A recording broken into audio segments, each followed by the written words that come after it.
We are continuing with the C part of this same question number 19. The two ionic equations will be SO4 2 minus is generated at the same time it is producing.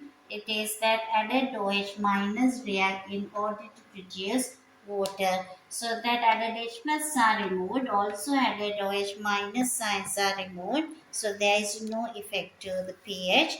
And in the second part of this C, it's regarding the same solution, same buffer solution. It is now asking regarding calculate the pH of this buffer solution. In this one, the C second one, it gives you a buffer solution is made by mixing 20 centimeter cube of sulfate ions. It says 20 centimeter cube of SO42 minus. This is a 0.15 mole per decimeter cube is the concentration. It is SO42 minus.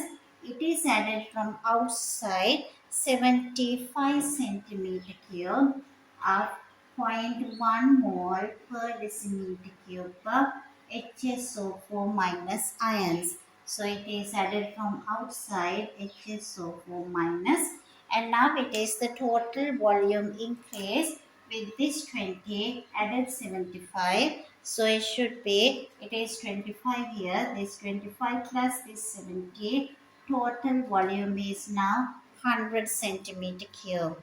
So you're asking to find this pH of this buffer solution. To do that, you should find the number of moles of sulfate ions in this solution. It is 0.15 divided by 1000 times 25.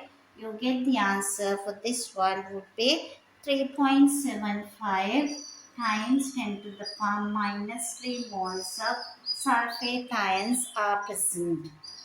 At the same time can be calculated number of moles of HSO4 minus being added in this 75, concentration 0.1 which is in 1000 times 75, it will be 7.5 times 10 to the power minus 3 moles of SO4 2 minus and HSO4 minus is added 7.5 times 10 to the power minus 3.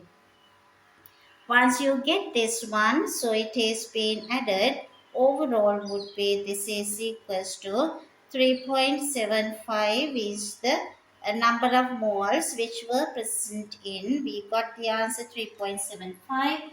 HSO4 minus concentration and SO42 minus concentration can be calculated. Once you get the number of moles, HSO4 is 7.5 times minus 3, now present in 100. What about in 1000? So you get the answer. Concentration become 0.075. 0.075, it should be the moles per decimeter cube of this HSO4 minus. Sulfate ions 3.75 times minus 3 again was present in 100, therefore in 1000. So you get the concentration would be equals to 0.0375. 0.0375 moles per decimeter cube.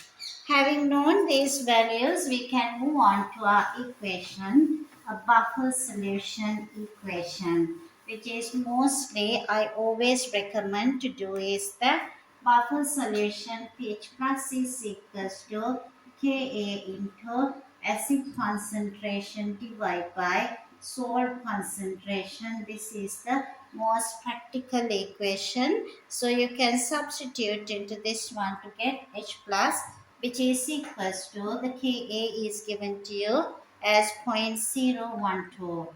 0.012 times acid concentration is 0.075 divided by salt concentration 0.0375. Once you simplify, you get the answer as it is the H plus concentration. At the same time, you will be getting this H plus concentration, and if you substitute same H plus concentration, you simplify, and substitute into pH is equals to minus log H plus, which comes as 1.6 is the pH. This gives you 5 marks with this simplification. It should be pretty good to get all these points because it's easier to collect those marks. Moving on to the question number 19, it's about this thing. Moving on to the question number 19, it moves on to this, the organic chemistry of the unit 4, and it gives you this information based on carbonate compounds, and it's starting from menthone. It is the one carbon aldehyde. It is the aldehyde with one carbon is provided. So it is the 19th question A part. It is starting from the skeletal formula of menthone. Menthone has the ring of 6 carbon with the double bond of ketone, as well as it gives you 3 carbons in this format with this 1 methyl group. So this skeletal formula, you are supposed to find this the molecular formula. So you can count this, it's the carbon 1 and the 2, 3, 4, 5, 6, 7, 8 and the 9 and the 10. So it is obvious to see 10. As you calculate hydrogen, it comes as 18 with 1 oxygen is the molecular formula. And having known to this part, which is the A, moving on to the B part of the same question of 19. 19B part, it's talking about this ethanol CH3 carbon oxygen double bond, as well as it is the hydrogen which is directly attached to. Your question is targeted from that. This reacts with hydrogen cyanide in the presence of this, the cyanide ions, because the cyanide ions in the presence of hydrogen cyanide, which is now turning into 2-hydroxypropane nitrile. You are supposed to write down this mechanism. You should talk about the partial charges and the lone pairs, curly arrows in the mechanism. Obviously, this lone pair is attacking here and moving into this way and leading into this kind of is the carbon and the oxygen and the CH3, as well as there would be the hydrogen from the beginning. Cyanide is attacking here. Extra electron pair goes on to the carbon, which makes it a negative charge. So through this intermediate with the negative charge, it is the next moment, it is the carbon with the electron pair with the negative charge, CH3, hydrogen and the cyanide. It reacts with this another hydrogen cyanide molecule. This electron pair comes and turning into 2 curly arrows. So it would be your final product would be the carbon with the CH3 and the H and the cyanide, and this would be turning into OH group, leaving another cyanide group in it from another HCl molecule. So this mechanism gives you 4 marks. It is that partial charges in the lone pairs, as well as 2 curly arrows 1 mark, partial charges in the lone pair and the intermediate, and this last arrow from the electron pair of this oxygen towards this another hydrogen cyanide. Altogether it gives you 4 marks. In the C part of the same question number 19, C part, it is based on the evidence that shows this C6H12O. C6H12O is a compound which is a carbonate compound F. It's a carbonate compound. It reacts with iodine in an alkaline solution to give the pale yellow precipitate. So you are asking the name and the formula of F in identified by this. Obviously, it's a CH ring next to CO group, or we call it a methyl ketone. It's a ketone, but it is methyl next to carbonate group. Second part of this, the C first one we did here, C first one. C second one, you are asking to write down skeletal formulae four possible structures of this F, the skeletal formulae, which could be the compound X. So obviously it could be methyl ketone if reacts with this one. So obviously it has to have methyl ketones. So it is that methyl ketones with this 6 carbons. So it could be the one which is the straight away 1, 2, 3, 4, 5, and the 6 one should be the next to it. So we can have one of that. At the same time, it is 1, 2, 3, 4, 5. We can have 4 at the stretch here because altogether 1, 2, 3, and the 4 we can have which is one branching. 1, 2, 3, 4, 5 as well as 6. So it is 1, 2, third with the branching, we can have 5 carbons. So it is CH3 next to each other. So it should be having this 1, 2, 3, 4, 5, 6 carbon. You can have like this.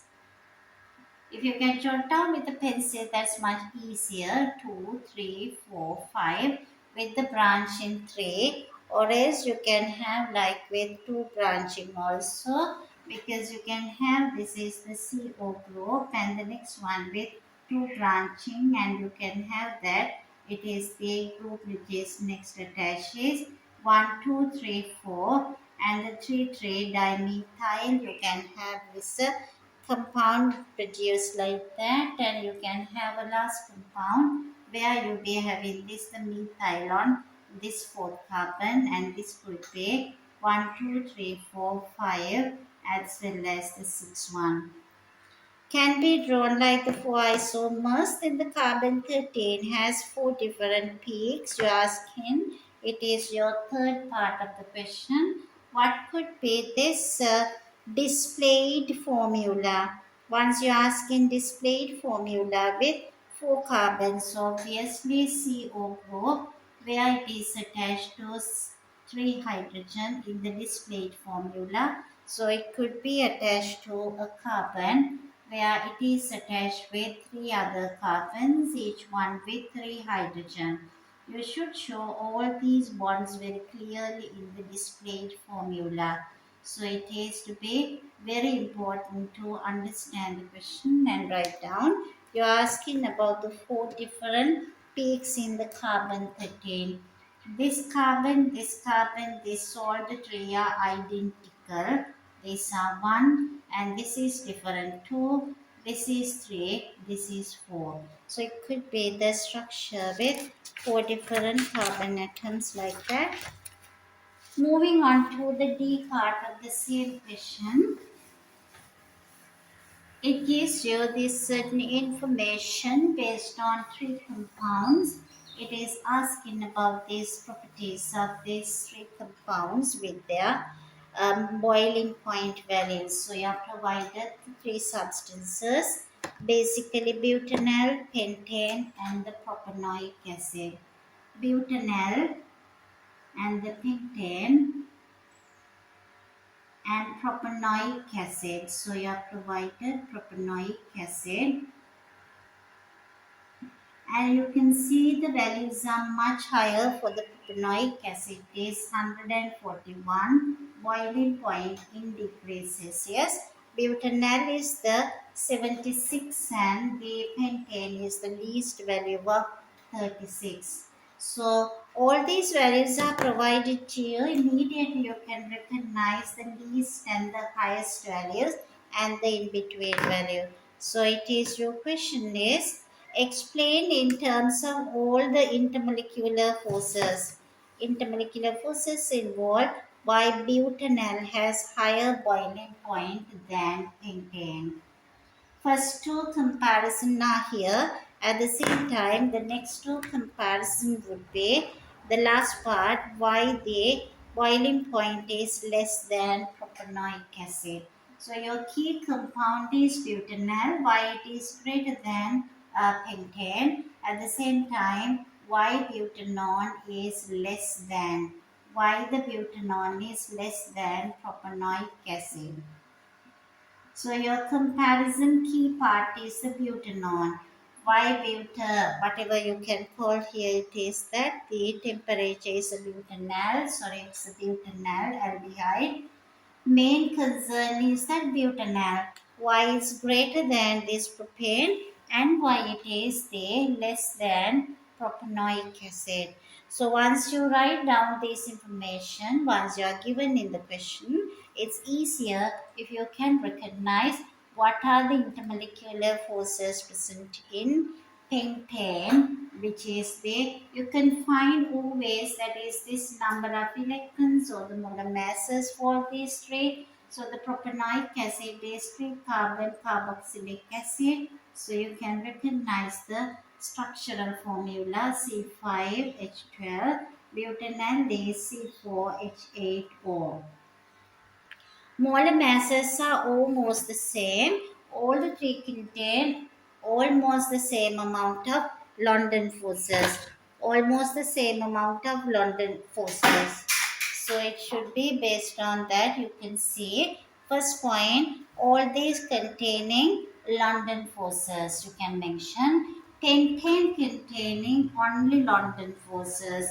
Your recognition is that all three substances, they contain London forces. So it is that one key point. Also, the magnitude of these London forces would be almost the same. It is the almost the same because if you count the molar mass, it's almost similar, close by, very narrow range it is changing.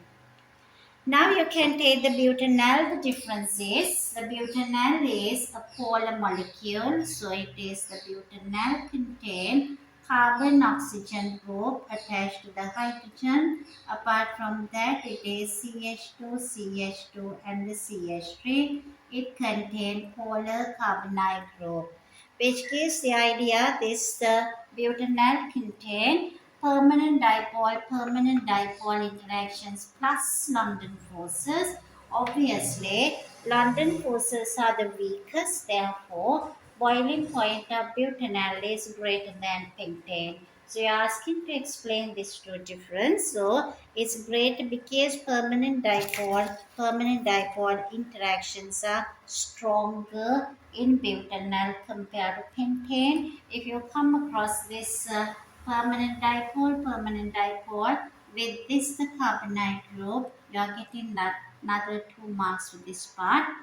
And the beer we asking about the propanoic acid content, it is the CH3, CH2 and the CO. You can see it is CH2 with CO, OH group.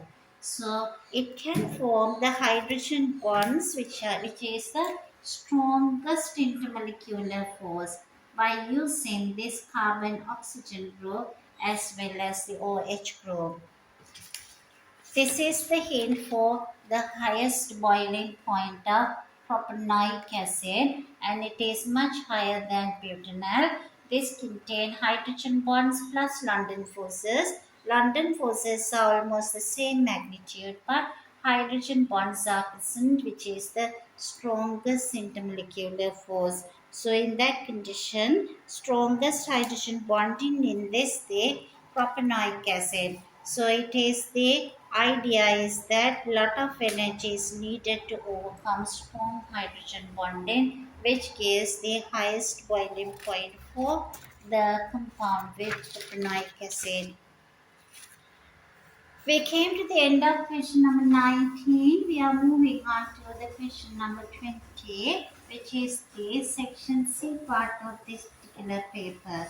So in that question number 20, it gives you about this question number 20 is based on the kinetics entropy. So it is that you are given the A part. Before that, you are given this the balance equation potassium bromate changes into potassium bromide, which is this 2 potassium bromide and the 3 oxygen. The value for this, the delta H for this reaction is minus 67. Delta H for this reaction is minus 67 and it is gives you minus 67.2 kilojoule per mole. Given this equation and this the entropy values for all these are given, potassium bromate, it gives you the entropy 149.2. Entropy values are provided and the KBR is 95.9. So 95.9 it's for 1 KBR. At the same time for 1 oxygen is 205. Having given these values, you are asking to find this total entropy change. So first is the entropy of system is equals to entropy of product minus entropy of reactants. Once you substitute, you get the answer 508.4. This is 508.4 joules per moles per Kelvin. This has been found the data is surrounding is equals to exothermic reaction minus delta H over T. Delta H is 67.2, multiply that by 1000, then become joules per mole, divided by the temperature is 298 at room temperature and pressure. You get this surrounding value is plus 225 joules per mole per Kelvin. It's a very straightforward calculation and you're asking this delta is total. So the total is equals to the delta S system plus delta S surrounding. So once we added these two values, so a system comes as system base is 508.4 plus 508.4 plus positive 225 all comes in joules per moles per Kelvin. So you are getting the answer overall 733. 733 positive 0.9 joules per mole per Kelvin. It is 225.5. I think I did not write. So it is that 0.9 comes the total, which gives you 5 marks for this part. Next is this your B part of the same question number 20. It gives you this kinetics and how does its the rate vary with this time against the graph is provided to you. It is the how does the concentration vary, that is to study the bromide ion concentration versus time in second. So that graph is being provided time in seconds versus the concentration of bromide ions in moles per decimeter cube. Graph is provided to you with a smooth curve. It's the radioactive decay curve which shows that constant half-lives. So it is still changing. So you can see it is 100%, but this has been changing and still changing. So with that you can find the two halves T half values. So if you get the two half T half values, if you can show that these are constant values, so obviously it is a first order reaction. You are asking to determine the order of reaction, so obviously it's a first order reaction as it is the T half values are similar. They are in the range of very often to closer to 200 seconds. So these 3 marks can be obtained easily and the experiment is provided in the second part is experiment 2. So this has to be this the second part of the B which gives them kinetic information.